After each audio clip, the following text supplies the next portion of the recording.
now to our interview with the guest of the day. I am joined by the Senate Chief Whip and the Senator representing Abia North Senatorial District, Orji Uzor Kalu. Thank you very much for joining us, distinguished Senator. Thank you. Thank you. All right. Now, let's begin on a personal note. You're one of the few political leaders that emerged at the return of democracy in 1999 and still very relevant in national politics of today. What's keeping you going?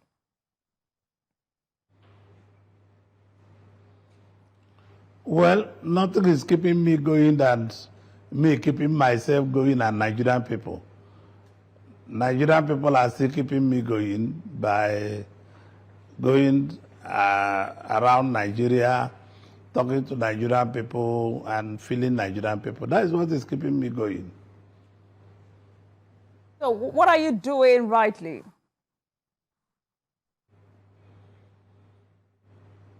Say it again, please. What are you doing rightly that makes you deserve people returning you back and still very relevant in today's politics? Well, what I'm doing rightly is that I'm with the people. I remain relevant with the people of my constituency and people of our state and people of my tribe and people of Nigeria. All right. By May, it will be 23 years I'm of... just me, whom I am. All right. All right. Great. By May, it will be 23 years of uninterrupted democracy and 7th round of general election in this country. How will you describe the country's democracy so far? Well, democracy is not an a la carte. Democracy is a continuous something. It's where we continue learning and seeing today, seeing tomorrow, and seeing next tomorrow. For me, the country have come a very long way. We have gone where we can cross, and we have gone also where we have not really used opportunity that came for the country. We have lost so much opportunity, and we have so utilized so many opportunities. So let's go to the issue of the third term agenda. In the twilight of the Obasanjo administration, I'd like to know, was it real? And as a stakeholder in the ruling party at that time, tell us what really happened.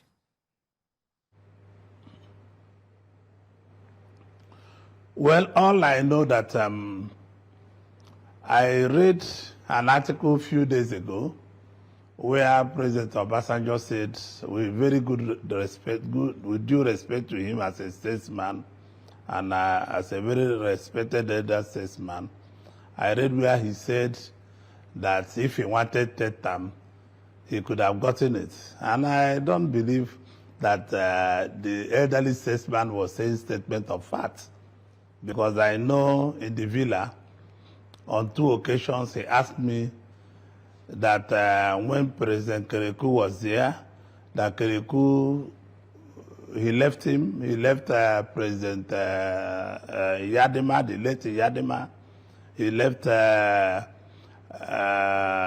Gaddafi, he left so many people he called for me. I used to be very close to Mr. President Obasanjo, and I chatted with him and he said, oh, I left the Nigerian Airways, they've killed it, I will never leave again until I die. I said, hi, you are telling us only 2 days, 2 years, 2 terms. And I realized that he wanted third term. And one day it came out of his mouth, and I tried to scold him. I said, President, don't even go that side because we have 2 terms to go. And I informed President Mandela, but then he was out. I informed President Mandela. I also informed President Thabo Mbeki. He's there, he can testify to what I'm saying. And he met with Thabo Mbeki in 2003, September, sometime in New York. And he asked Thabo to speak to me, to speak to Governor Muazu of Bauchi State, and to speak to Governor Atta of Akwa Ibom and 2 other governors that he asked President Thabo Mbeki to speak to. And President Thabo summoned me, and I went to Pretoria to be his guest for 3 nights. And we spoke all night, the first night. The second night, we spoke all night. And I went to see President Mandela, and I told him that President Obasanjo wanted to continue in office after his tenure. So he told me, Oba cannot do that. This was President Mandela. I said he's going to do that. He was going to do that. And how can he come out and say he didn't look for 3rd term? And I have, like, governors of Jigawa who were encouraging him, and some of the governors, the northern states, they were encouraging him to do 3rd term. That is a statement of fact. And on many occasions, even he promised he will give all the governors their 3rd term. I say, except me, because I'm a committed Catholic, a Christian by excellence, and I say that we have sworn an oath with the Bible, I cannot do more than 2 terms. So anybody telling you or he's saying he's not involved in 3rd term is a naked fallacy. I don't think it's a statement of fact. When you say this, former President Obasanjo recently said there was nothing like that. He actually stated that he would have secured a 3rd term if he wanted it. How true is this? And then many Nigerians would like to know if he was really unstoppable as a president.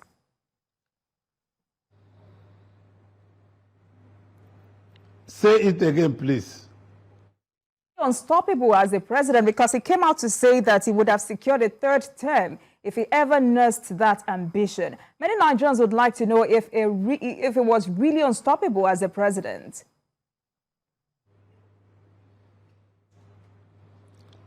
No, he wasn't capable of doing that. We were stronger than him to have done that. We waited for him, and the whole world, not only Africa, because he wanted to start the 3rd term through being 3rd term in United AU, when he was president of AU. And this is why some of his colleagues in Ghana, in South Africa, and one other country, they went to bring the president of Tanzania to be the AU president. That was the beginning. And I told President George Bush Jr. that he wanted to do 3rd term, and they were waiting for him. If he's an honest man, George Bush told him in the White House that he can put his daughter, he can put his child, but not himself. That Nigeria have overgrown that. He can't do 3rd term here. So he can't come out and tell Nigerians that he didn't do 3rd term. I was inside the room, including the man following our presidential candidate today, Nuhu Ribado. He knows that Obasanjo wanted to do 3rd term. I challenge he had to tell Nigerians, because he knows the truth. Because by the time they gave the senators 50 million naira each, Nuhu Ribado as a EFCC Caesar knows that, he saw it. And the Senator Chukwumerije of blessed memory returned his 50 million to me in the government house of Abia State. I told him to snap it, and he took it back to them, the people that gave it to him.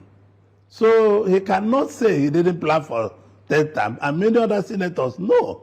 And it's not in dispute whether he wanted to do 3rd term or not. Adolphus Wabara is alive, he can testify to that. So, I mean, the man really wanted 3rd term, but this country is stronger than any one man.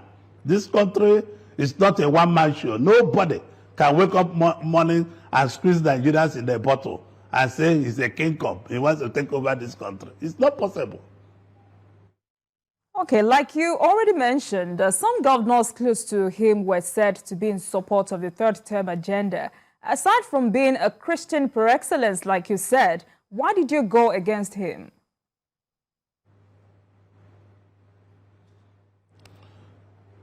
Say it again, please. Like you said earlier, some governors close to him were encouraging him to seek a 3rd term agenda. But why did you go against him? Why did I go against it?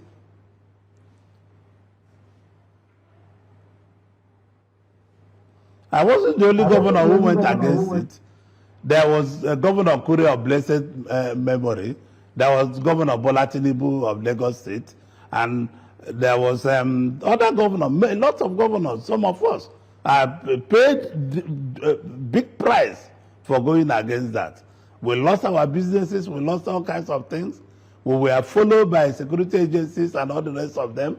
But those things doesn't perturb us. But the interesting thing that we fought third time, we stood for it, and the Alhaji Ibrahim Mantu of the blessed memory, we got him on board with Senator Adolphus Wambara, the then Senate President, when he left.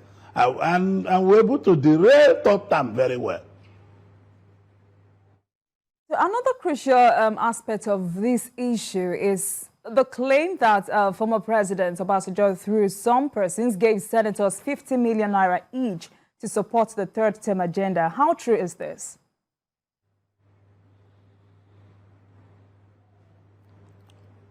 Whether it's serious, he gave them money? True. How true is this claim? How serious was it? Is that what you are asking me? How true is the claim that former President Obasanjo gave some senators 50 million naira each? I would like you to establish. True, because Senator Chukwumerija of blessed memory. That is why I did not come to the Senate in 2007. Because he supported us to derail third term. And what I'm saying, most people knew that is the truth. He told his children before he died, and he told his children, I gave him the seat. I could have come to Senate in 2007, but I gave him that seat because he helped us to derail third term. I told him, listen, I said, Senator, please go back to Senate. I'm younger, but you are a great man. 50 million means nothing. Give it back to them. And he gave me back to the 50 million. And I promised him in 2007 he will go back to the Senate, and which he did. All right, so can you tell us how many other senators? Okay. I went to see him in the hospital. Huh? Please go ahead. Please go ahead. Yes, I met with him in the hospital. I mean, the late Senator Chukwumerija, a very honest and open-minded man. He told his children before, when I was there to see him, he said, I was with him, and there was third term, and I helped him. We had a lot of meetings that police people came here and pursued us up in Niger Government House, in Abia Government House, and they tried everything possible to do something funny. And for me, the issue is not whether he wanted third term. The issue that he couldn't have gotten third term when we are there. That's the good news, because we are ready for him. All right, can you also tell us how many other senators did not return the 50 million naira?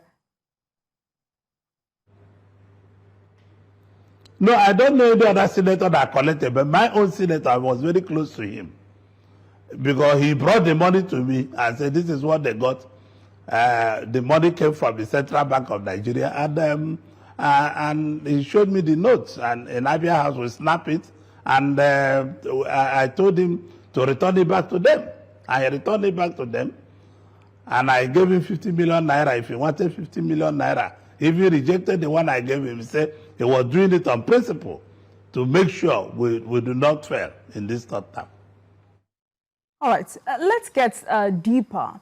Did you also witness President Olusegun Obasanjo prostrating for Atiku Abubakar to enable him get a second term in 2003? Tell us what transpired.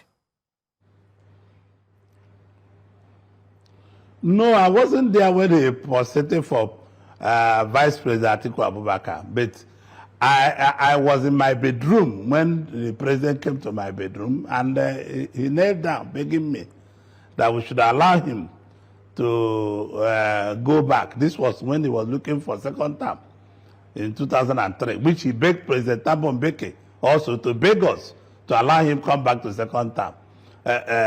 So for me, I wasn't in Vice President Atiku Abubakar's house when he knelt down for him, but Vice President Atiku Abubakar told me that he came to him, then now we should forgive him and we should leave him to continue. And that is what I can say. I wasn't in his house when he knelt down for him, but he knelt down in my house, in my bedroom, in the governor's lodge, Abia Governor's Lodge. All right. You also said Obasanjo moved against your business interests, especially your Slok airline. Is this the reason you and him are not in good terms anymore?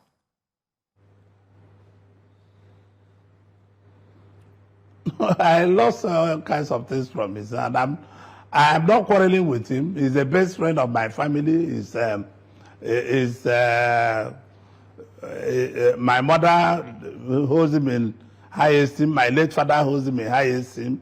But for me, I'm not quarreling with him. He's my elder brother. He's the elder statesman, and I respect him as such. But elders should not deceive us. That's all. About deceit. As the Senate Chief Whip and a chieftain of the APC from the Southeast, what is the implication of the endorsement of Peter Obi by former President Olusegun Obasanjo?